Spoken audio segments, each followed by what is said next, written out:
मित्रांनो, महाराष्ट्राच्या राजकारणात आतापर्यंतची उडालेली सगळ्यात मोठी खळबळ सध्या महाराष्ट्राची नवीन एप्स्टीन फाईल आता मात्र सगळ्यांच्याच हाती आले असून तब्बल 58 मोठे व्हिडिओ हाती आले असून महाराष्ट्राच्या अनेक नेत्यांचा राजकीय ज्योतिषी आता मात्र अटकेत सापडला असून महाराष्ट्राच्या राजकारणात सगळ्यात मोठा हा राजकीय खळबळ उडवणारा व्हिडिओ सध्या मित्रांनो आपल्यापर्यंत पोहोचतोय।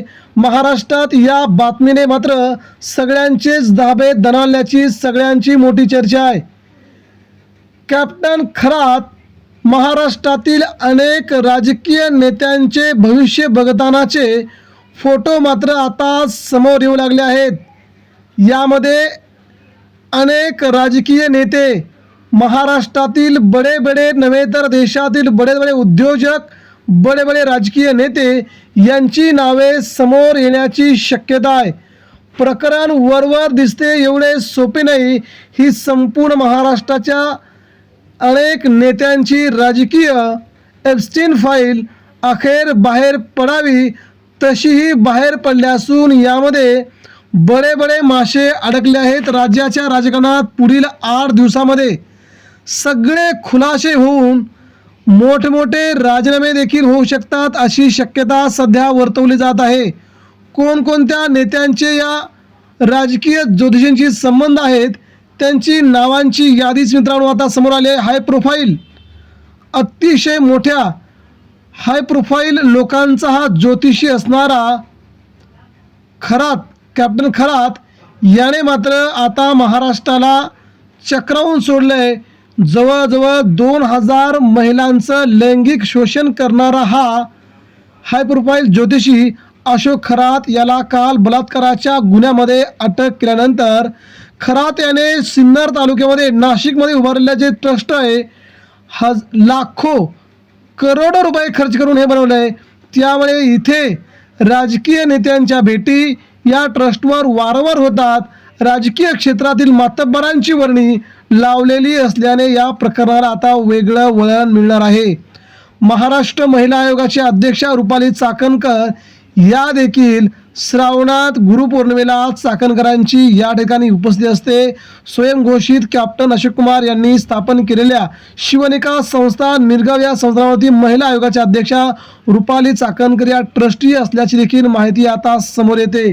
त्यामुळे महाराष्ट्राच्या राजकारणामध्ये आता नवीनच राजकीय वास येऊ लागला असून बड्या बड्या राजकीय नेत्यांना मात्र आपल्या पदापासून हात धुवावं लागणार का, इथे मात्र सगळ्यात मोठं राजकीय बळ कोण आहे जे पाठीमागे हे लवकरच समजेल। मात्र शिवसेना उद्धव बाळासाहेब ठाकरेच्या नेते असणाऱ्या सुषमा अंधारे यांनी चाकणकर यांनी याच्यावर खूप मोठे आरोप केले। विशेष म्हणजे खरात यांनी स्थापन केलेल्या संस्थेवरती रुपाल चाकणकर संचालक म्हणून काम करतात। महिला आयोगासारखा अत्यंत जबाबदार पदाचा दुरुपयोग करत रुपाली चाकणकर यांनी अशा माणसाला मदत केली तर याची जबाबदारी कोण घेणार? राष्ट्रवादी चाकणकरांना या पदावर ठेवणार का? तात्काळ एका दिवसाची आत त्यांची या पदावरून हकालपट्टी करावी अशी मागणी आता शिवसेनेकडून केली जात आहे। अनेक महाराष्ट्रातील बड़े बड़े राजकीय नेते आपलं स्वतःचं भविष्य बघायला इथे जात होते। ही देखील आता माहिती समोर येते। पोलिसांनी या कॅप्टन खरातला अटक केली असून पुढील चौकशी आता सुरू झाली असल्याची माहिती समोर येते आहे। यामुळे या प्रकरणाला महाराष्ट्राच्या राजकीय दृष्टिकोनातून नवीन वळण येऊ शकतं। महाराष्ट्रातल्या जवळजवळ 2000 महिलांचं लैंगिक अत्याचार या व्यक्तीने केल्याची आत्ताच माहिती समोर येते। त्यामुळे ज्यांचे नेत्यांचे या कॅप्टन खरातशी संबंध आहेत त्या सगळ्यांना राजीनामे द्यावे लागणार का, ही मात्र महाराष्ट्राला बघण्यासारखी गोष्ट असेल। करोडो रुपयांचा मालक असणारा हा खरात आगामी काळामध्ये याच्याबद्दल चौकशी कशा प्रकारे होते ते महाराष्ट्र आता बघणार आहे। मात्र मित्रांनो, इथे मात्र अनेक नेते गुंतले गेले असल्याची चर्चा नाशिकवरून समजते। त्यामुळे महाराष्ट्राचं राजकारण एप्स्टीन फाईल सारखंच वेगळ्या वळणावरती आलंय आणि इथूनच संपूर्ण राजकीय चेहरेमोहरे बदलतील ही नक्की आशा महाराष्ट्राला आहे। या व्यक्तीच्या पाठीमागे कोण आहे हे लवकरच समजेल।